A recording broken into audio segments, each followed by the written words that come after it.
All right, well, hopefully you got the handout coming in, and going straight for the jugular, right off the bat.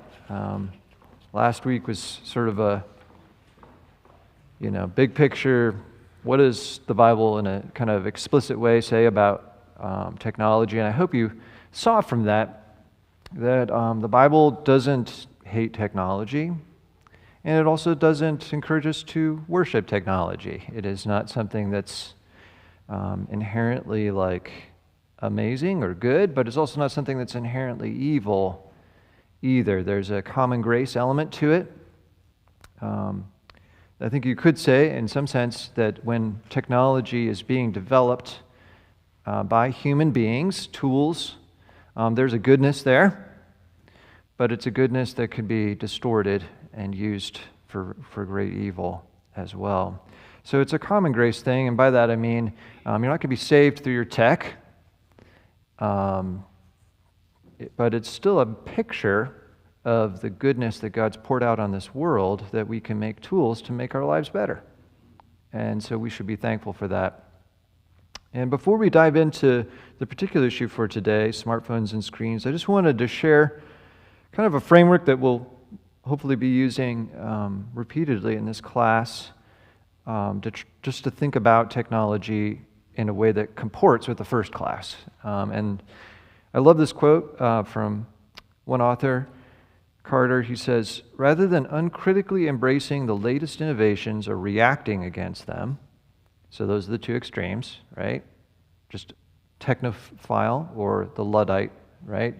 Technology is awesome, technology is evil. Rather than either of those, we need a framework for wisely discerning technology's effects, both positive and negative, on our faith and practice. This means asking hard questions about how a given technology shapes our perceptions, affections, and imaginations. And I hope you can see that that's not a question that you can just sort of, oh, well, that's an easy answer. Like, how do phones change me? Oh, well, and you can just shoot from the hip on that one, right? That takes a lot of reflection and a lot of continued reflection of how is this technology affecting me, and not just affecting my day-to-day life, but even deeper things like how I see the world, my affections. In other words, what I want. How does this technology affect what I want? How does it affect my imagination of what life is about?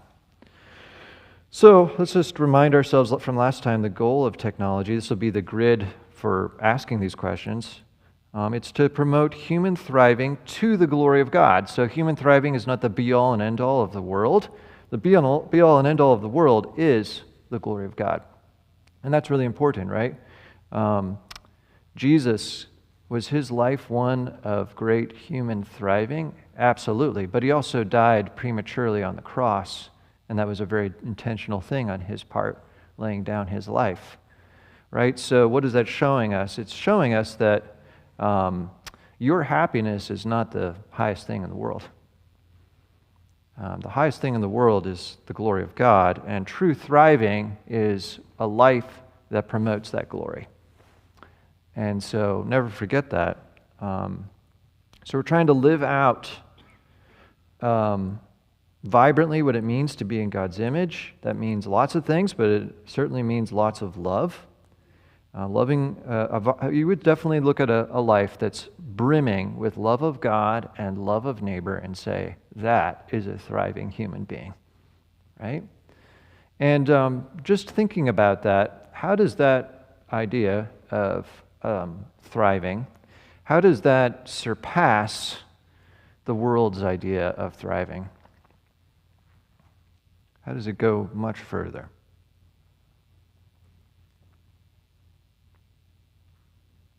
What do you think an everyday person in America would say human thriving is, and how is this bigger?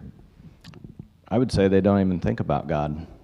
Well, there's that, yeah. And God's not even part of the equation of thriving. Yeah. And so to think of it from that aspect, that we're um, that we're doing, that we're thriving towards His glory, I think is much different than the average person.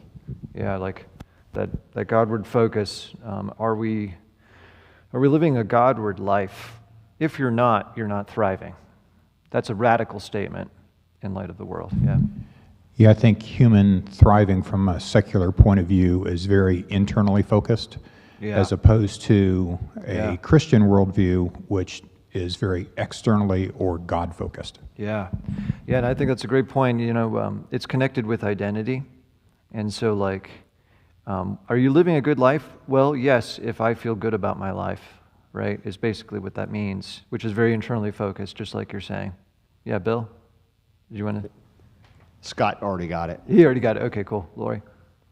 Oh, I was just going to say that I feel like the world sees thriving as like money, not struggling, success, like in a career mindset.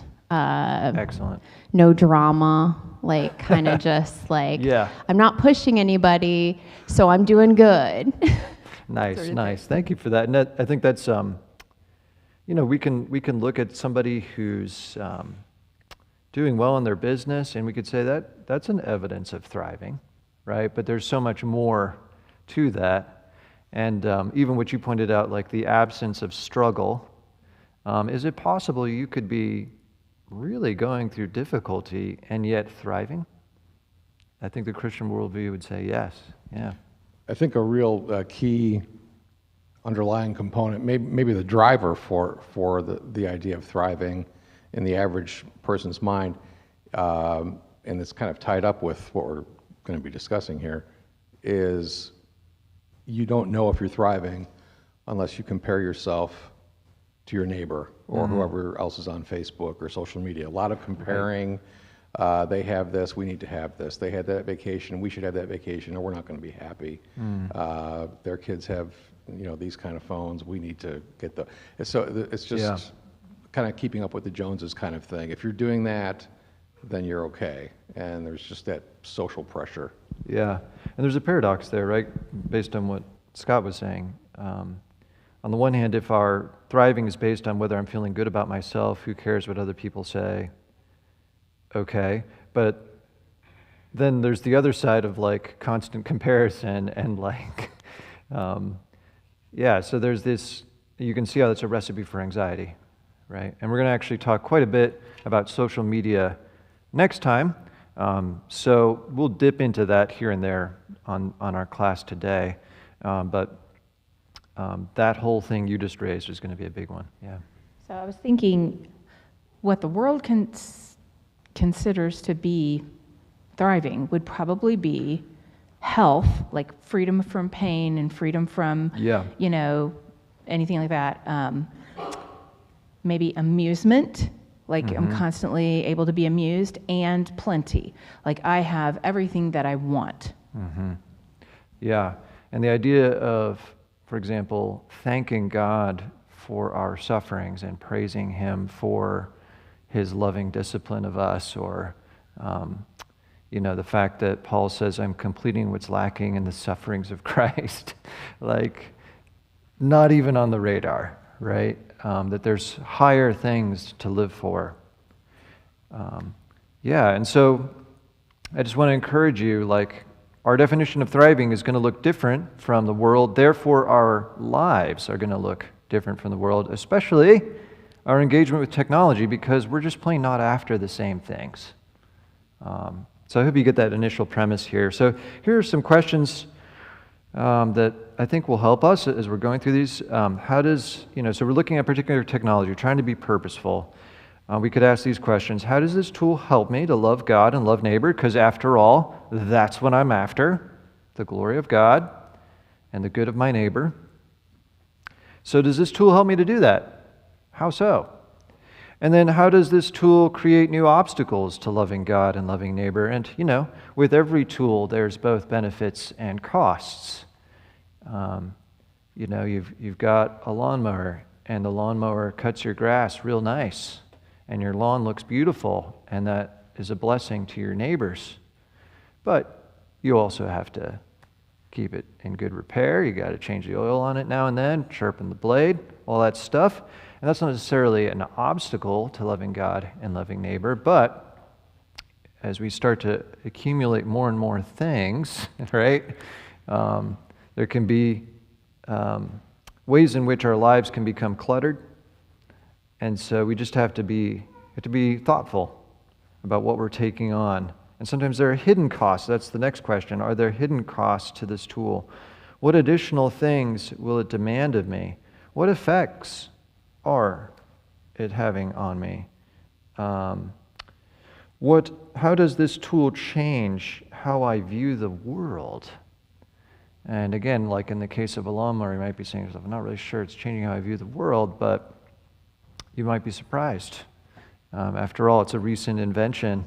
And for a long time, there were basically no mown lawns, except for in super rich places. And so, like, even just through your expectation of what should a home look like, it has been changed. So that's obviously a very subtle thing, and probably doesn't have that much consequence. But it is interesting how tools change us and change how we view what's normal.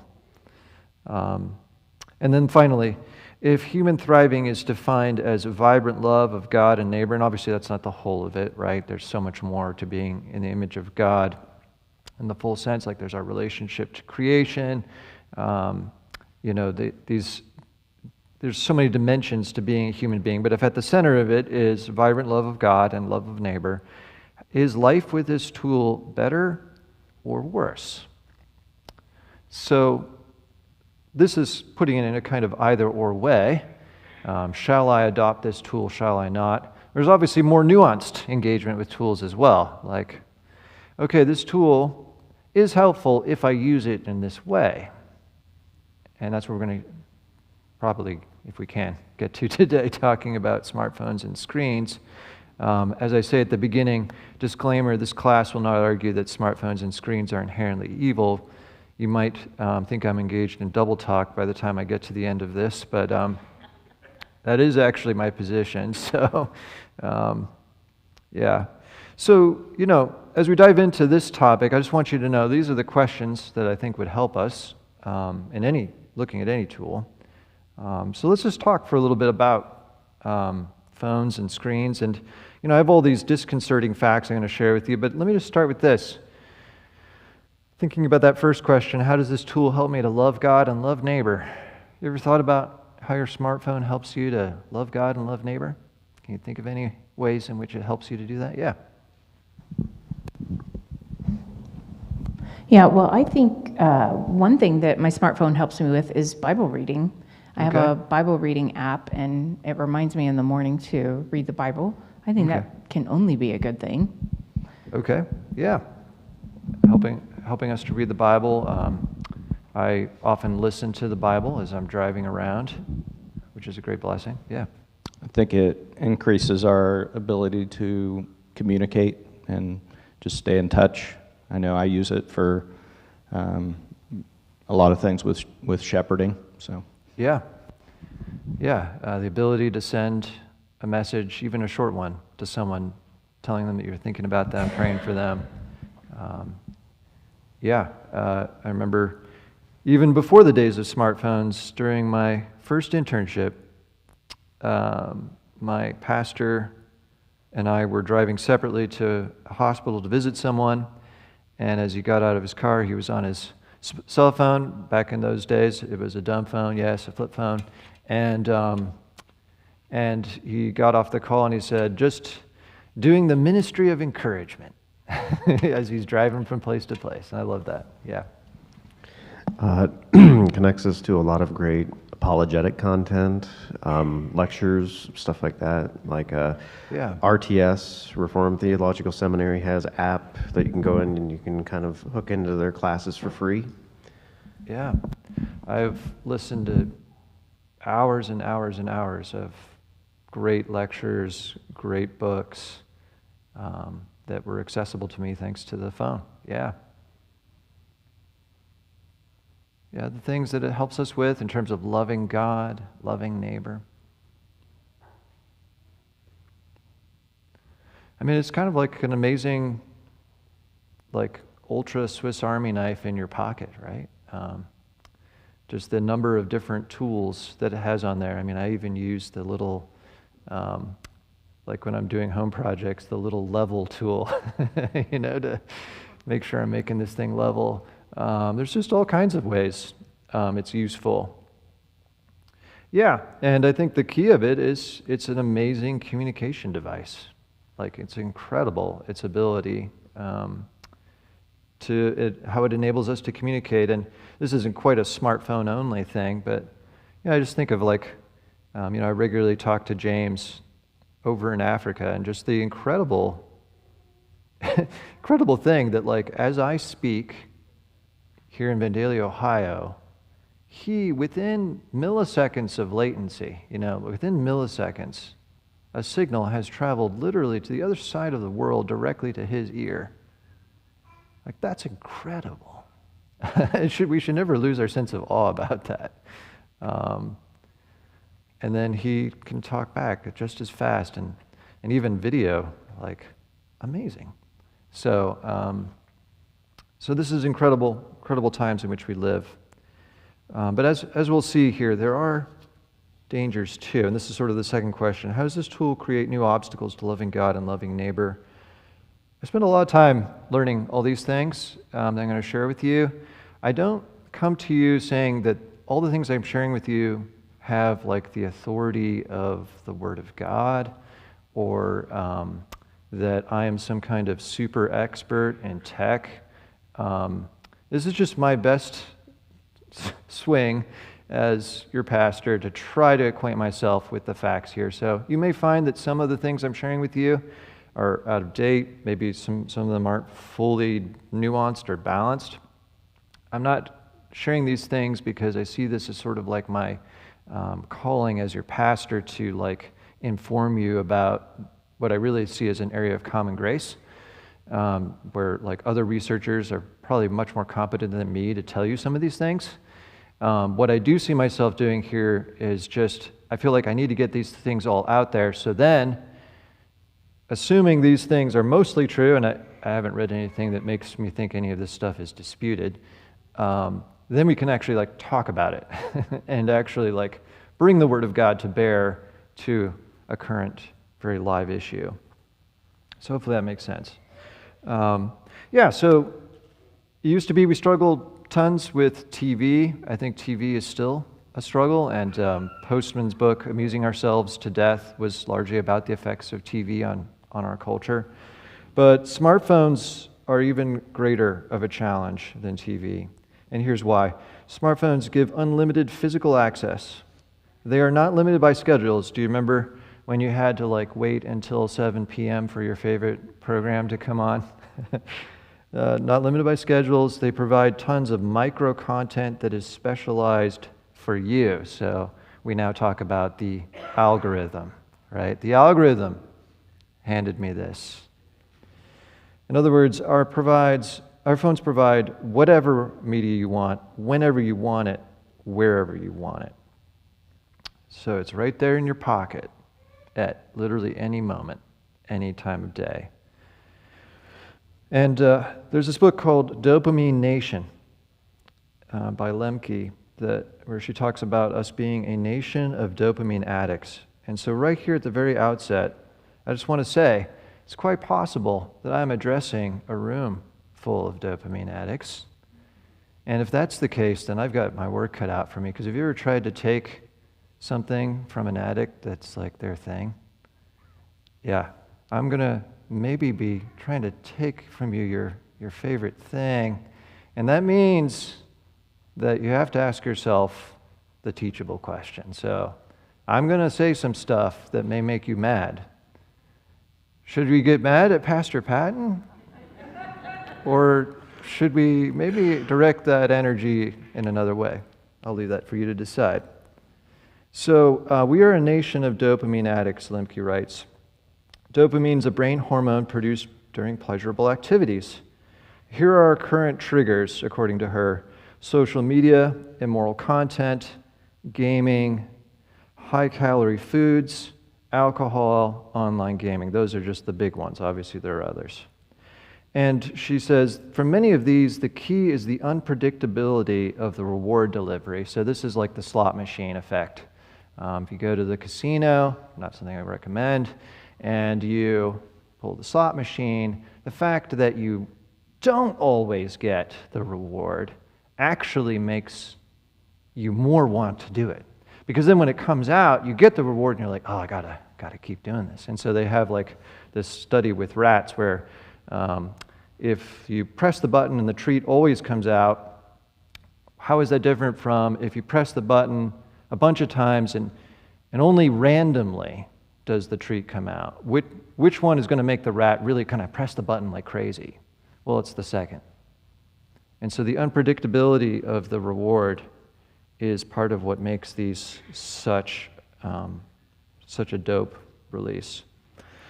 This is actually another person summarizing actually her work. Morel writes, even a small amount of time on screens creates a strong craving for more. Digital tech generates this craving by stimulating the brain to release dopamine. But dopamine doesn't create, this is really important, dopamine doesn't create satisfaction or lasting pleasure. It only produces wanting so that we will repeat that action. And just like any addictive drug or any kind of addictive thing, the more you do it, the more tolerance you build up to dopamine, hence more is needed for the hit. And so this is part of the grave danger of becoming a dopamine addict. And just to be clear, I'm not saying that you all are. I'm just asking you, are you? This is the key struggle, is it used to be the dopamine releasing behaviors were very hard to come by.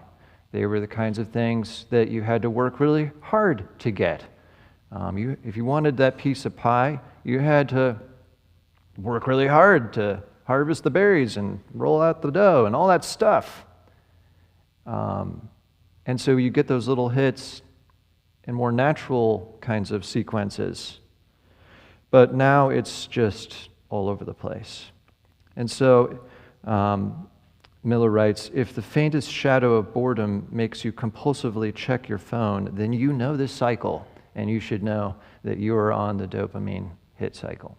So like if you get fidgety sitting alone and you're like itching to get out your phone, or if there's like the slightest little hint of boredom, we're like, it looks like this line will take 30 seconds. Better get out the phone. Okay? Like that's a sign that your brain's like, give it to me, give it to me. Dopamine addiction and all addiction makes us less likely to care about other people. And this is sort of the first effect, but it's just an incredible thing that, again, they did a study on rats, and when the rats were basically, I think they gave them heroin or something. Basically, when they became addicted to that, the normal behavior when apparently another rat would encounter a rat that's trapped or needs help, it would come and try to free it from whatever it needs. But when it becomes an addict, it just wants the next hit. It doesn't think about the needs of other people. And it doesn't do that normal behavior. Yeah.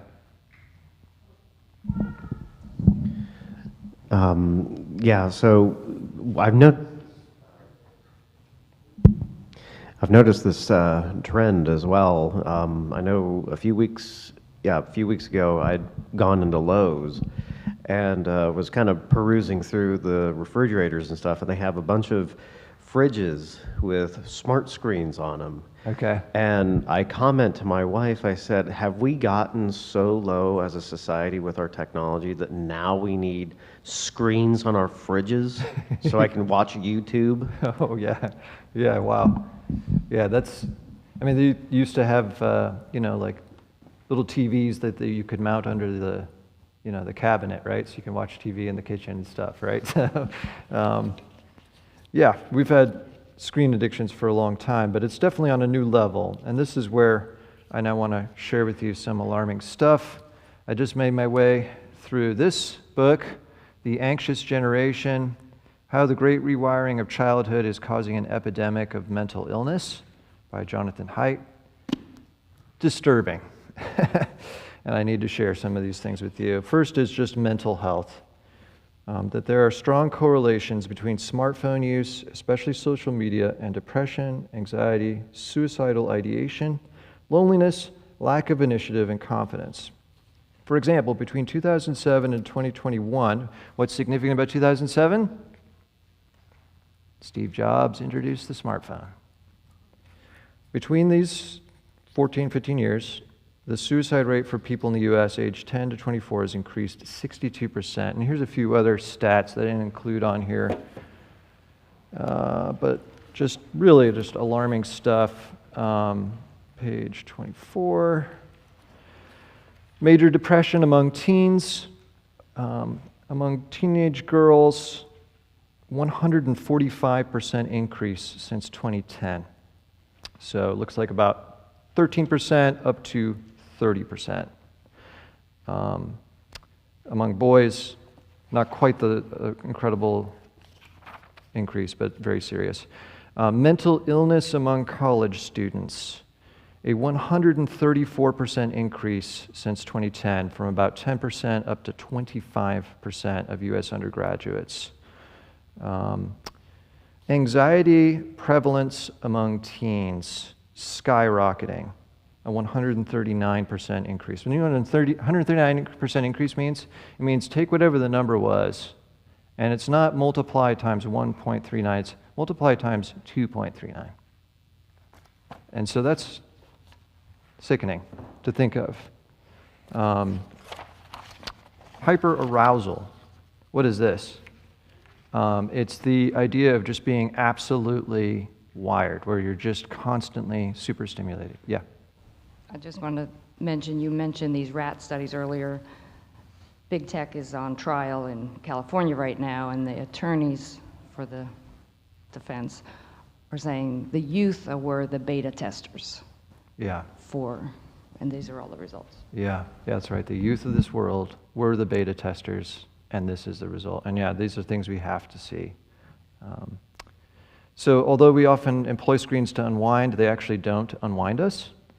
And so Morell, summarizing research, says children struggling with autism or ADHD, mood swings, insomnia, chronic irritability, lack of focus, and tantrums actually find their struggles increased by the hyperarousal of screens. And so lack of self-control, she has a whole section on this. Desensitization.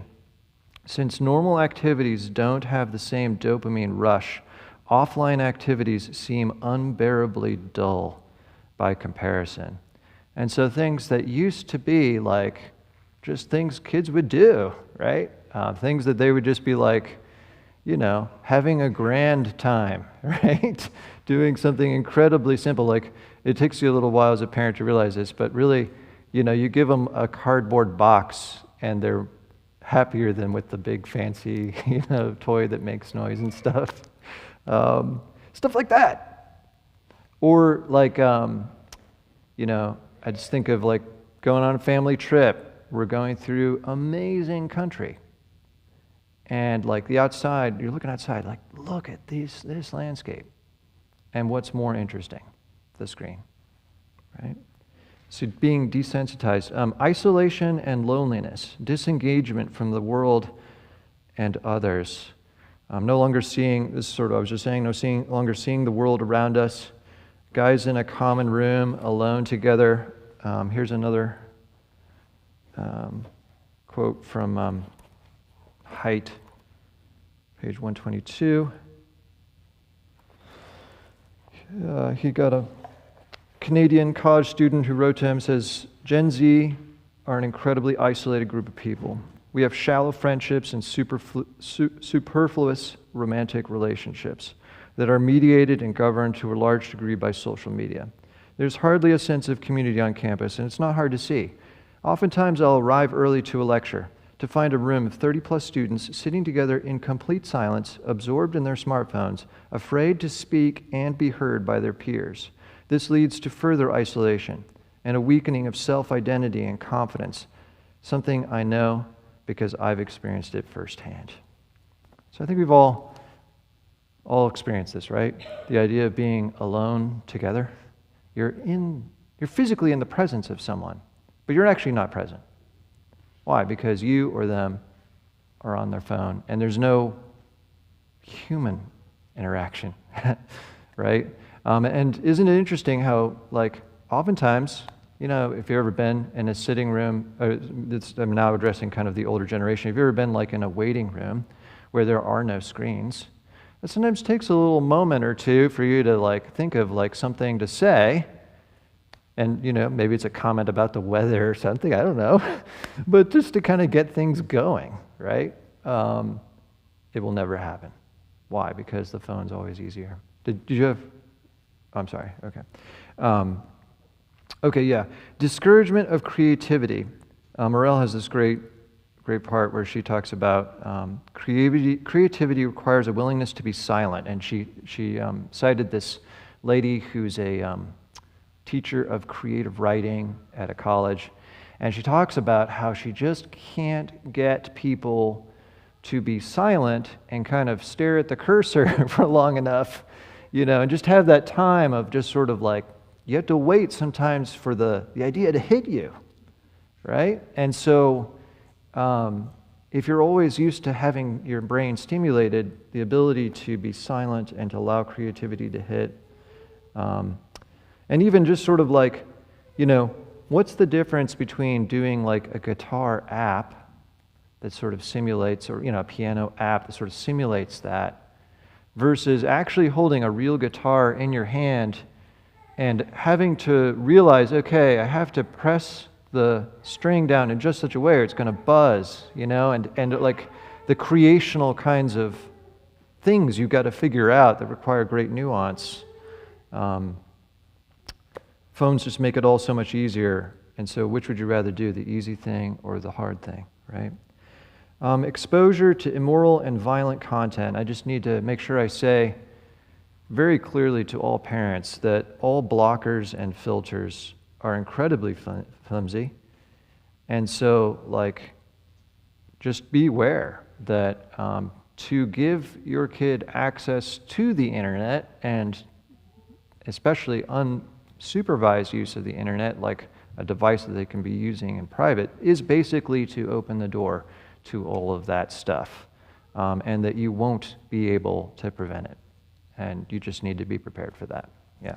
I was reading an article recently about the movie industry and how they're having to adjust to the fact that this, I think it's called secondary watching, where people don't even have the patience to watch a movie just doing that. They have to be on their phones and watching the movie. Right. And I guess the phone's faster and, you know, all of that. But yeah, it's like multiple things coming at you, right? That's what's needed to keep you occupied. Yeah. Disturbing, right? Very disturbing. The loss of literacy. People finding it harder and harder to sit and read. Sullivan, this non-Christian guy, but he wrote this famous article. It's actually over 10 years old now, called "I Used to Be a Human Being." And it's about this guy who was basically a 24/7 blogger. He was like constantly scouring the internet for hot takes and news and stuff, posting every half hour, and just going blitz every single waking moment. And he eventually got to the point where he realized, I have to completely detox. But one of the things he realized in the midst of this was how it was changing him. And he talks about, I tried reading books, but that skill now began to elude me. After a couple pages, my fingers twitched for a keyboard. So, like, reading, that takes concentration, takes focus. You're not, swiping does not promote that. Distraction and an inability to concentrate, very much connected. This is from a book called The Shallows. The net seizes our attention only to scatter it. According to one study, on average, this is on average, Americans pick up their phones 205 times a day, which translates into once every 5 minutes. And that's roughly correlated to how many times they get notifications. So that's on average. And this is what the writer of The Shallows says. Once I was a scuba diver in the sea of words. Now, when he reads, now I zip along the surface like a guy on a jet ski. And he talks about how every app is an off-ramp. Every notification is a Las Vegas-style sign calling out to you to turn the wheel. Tap here, and I'll tell you what someone just said about you. You can appreciate the power of that, right? So just the inability to, like if you were constantly being interrupted once every 5 minutes, and sometimes more than that, what would that do to your ability to like stay focused? Like even if there was no notification coming in, what do you think your brain would start doing? It would start wandering, wouldn't it? Then there's the inability to remember, which has both to do to physical and not remembering, and how phones rewire our brains, but also the ways in which they discourage us from sources of history. So like, I'm talking not just about ability to remember in terms of short-term memory and things like that, people finding that they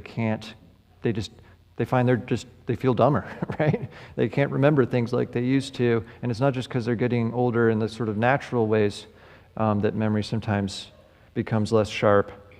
But even more than that, I'm talking about like, we're getting to the point where people are just no longer engaging in reading substantial history or talking to previous generations and hearing their stories, which is the normal thing that used to happen.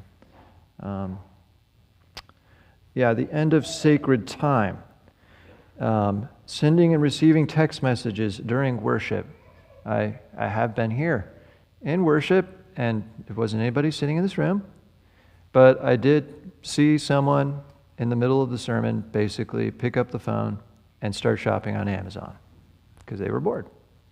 And I don't think that's an isolated incident, right? And so like, I remember I was listening to an interview right in the time when cell phones started to come out. So this is, I know, I'm old. This is a long time ago. And the interviewer, who is a solid Christian man, he was like, I am sure the day is going to come very soon when I'm going to hear this story, that in the midst of worship, someone's going to take the call.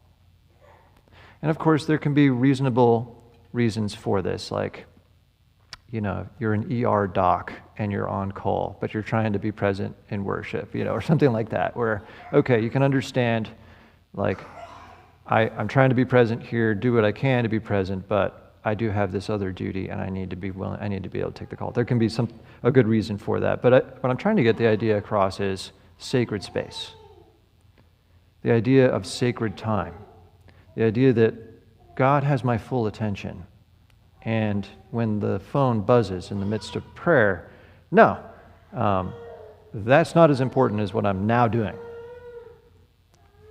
Do we believe in that anymore? And then, of course, addiction. So it's not just that we have all these negative effects from our screens, but that we're addicted to our screens. One study concluded that nearly 70% of Gen Z phones users manifest addictive interaction with their phones. In another, and I thought this is extraordinary, 46% of Americans said they could not live without their smartphone. Now just think about that. Steve Jobs, 2007, introduces a smartphone. Before then, none of us had ever heard or seen one, right? Now it's 2026, 19 years later. 46% of our countrymen, including ourselves, are saying we cannot imagine living without it. That's pretty scary, right? And Morell demonstrates in her book Tech Exit, which I also brought with me, and I did mischaracterize her, that she wasn't a Christian writer. Actually, it seems that she is. But anyway, she talks about how even a small exposure to screens massively promotes addiction to the screen in children. And then the final, most chilling thing of all is the inability to appraise ourselves honestly. So there was the study that measured how many times do you pick up your phone, And one of the questions on there was, how many times do you think you pick up your phone? And this is before like they actually, examined the data and everything. And people said it was half of what the actual numbers were, right? And so like this is part of what it means to be an addict, right? Is to be in denial. And is to say, oh, I don't have a problem. I don't have a problem. And oh yeah, I've got this under control. It's not as bad as it looks. Well, okay, that's a key feature of addiction is self-deception, right? So you have to know yourself.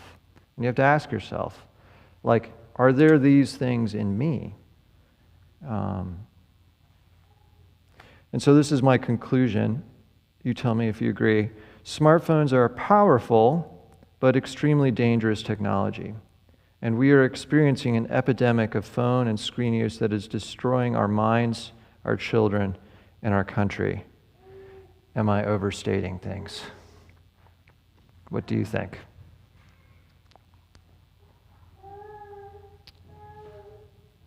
I admit I'm probably biased on this, but I would say that the word should be abuse, not use, in that last sentence that you said. Yeah. Now, I am from a generation that isn't as raised in that abusive environment, so it's not my world doesn't necessarily flow the same way someone of that age might be. But that's why I'd call it an abuse. But no, I really appreciate that. And that there's a famous saying, right? Abuse does not prohibit use, right? So the fact that these things are being abused in these ways that are having these effects doesn't mean that it's an inherently evil thing, right? That's why I said at the beginning, I'm not here to say your phone is evil or that screens are evil. But I guess I would say that they are easily abused and that it's happening all around us. Dave looks like he wanted to follow up on that one. Yeah. not just easily abused, but like so many other things in history, people are finding it profitable to have other people abuse them. So think tobacco, for example. Yeah. So they're literally right. pushing to make sure that the abuse doesn't stop. Yeah, no, thank you for that. And we're going to talk about that when we get to AI, the ways in which, or not AI actually, social media, the ways in which this is not just sort of happening, oh wow, look at this, it happened. But like, it is a deliberate money-making thing that there are a lot of people who have a very big interest in keeping you addicted to your phone and to all the different avenues that takes you down. Yeah. I wouldn't. I don't want to quibble over the use of or abuse. Okay, sure. But I think the landing on use, the word use, underscores the distinction between this tool and all other tools. So and you may have. I don't remember if you already spoke to this. I said early on to myself, to others, okay, it's a tool. It's like all other tools. You can use it well or use it poorly. Right. And I don't know if it's coming across Postman or one of those other authors you said pointed out, no, it's not like any other tool. You know, hammer, even for a carpenter who makes his living with it, doesn't change him. He can, when he puts his hammer down, it's not calling out to him. Right. It doesn't have that pull on him, and it doesn't change his way of thinking about other people and conversation and reading and the world and God. Yeah. Whereas even on a good day when I use my laptop well, right, in a self-disciplined, self-governed way, right, I think it's changing me, and the accumulation of that is not for the good, and so that bears some more thought even on my own part in that regard. Yeah, and I think you're right to clarify that Postman's thesis and the thesis of those who follow in his wake, like I mentioned, the book Scrolling Ourselves to Death, who are very appreciative of him. Their thesis is that like the medium itself inherently will change you, and it will affect how you view the world, right? And that, again, that doesn't necessitate that it's inherently evil to use it, or that it will like inherently corrupt or make you more sinful, but it does mean that it will change you in terms of how you think about life. Yeah. So I was going to speak to how technology affects children.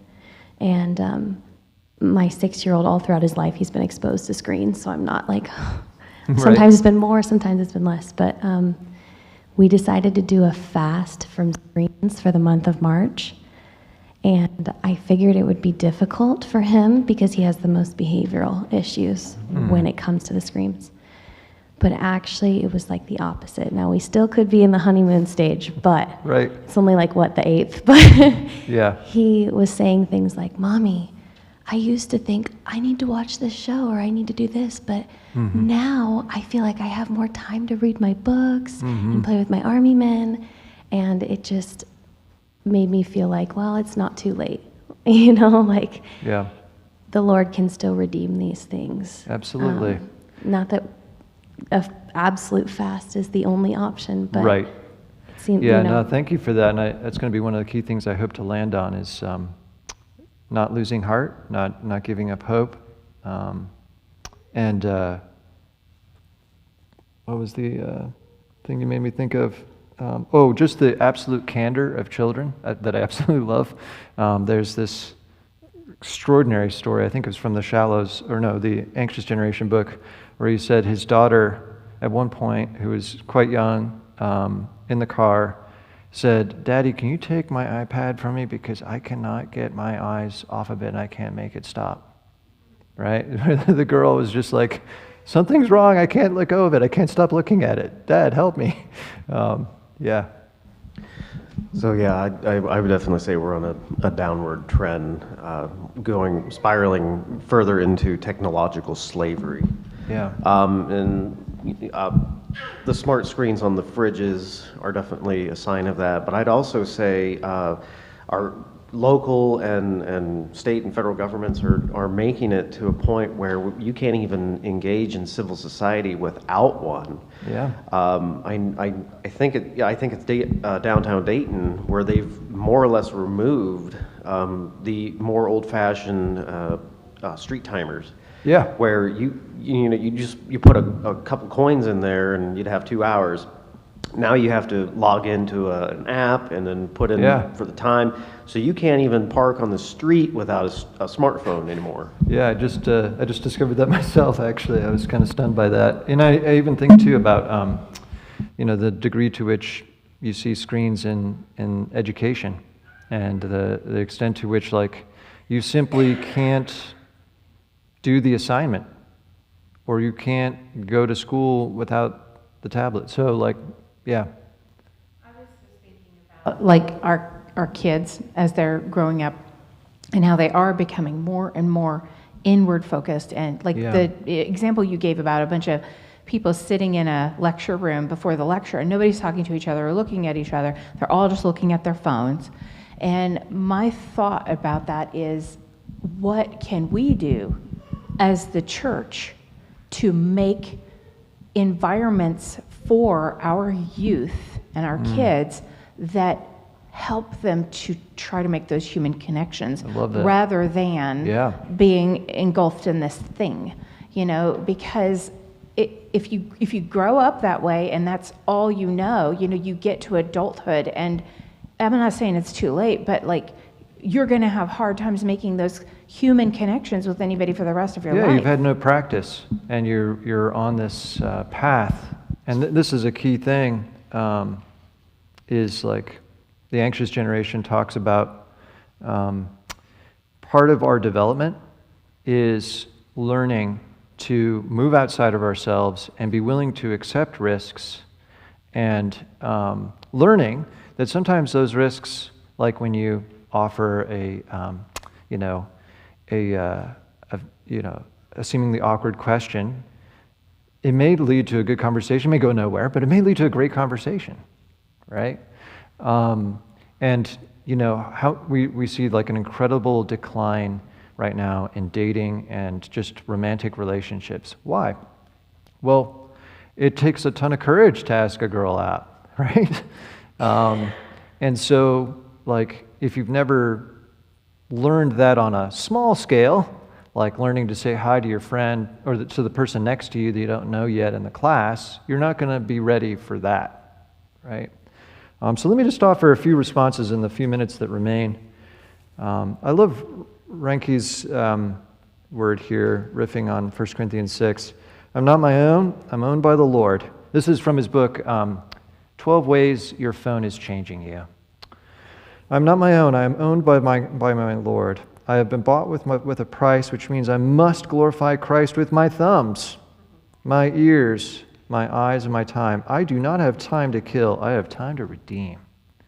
I just think that's a great identity reminder as we're thinking about our phones. Like, do you really see this as a lordship matter, how you use this device? Imagine two lives. Again, this is trying to get us thinking about thriving. In one, the vast bulk of free time is spent on screens, watching videos, in other words, watching other people do stuff, playing video games, engaging on social media. In the other, the vast bulk of the free time is spent on embodied activities, cooking, art, playing sports, making music, tending gardens, going on walks, visiting friends. Which sounds like thriving? Which shows greater love for God and for neighbor? And I think one of you mentioned this to me after the last class. They said, yeah, what if I had no phone and no TV and no computer? What would I do? And what if I had no car as well? What if I had none of those things? What would I do?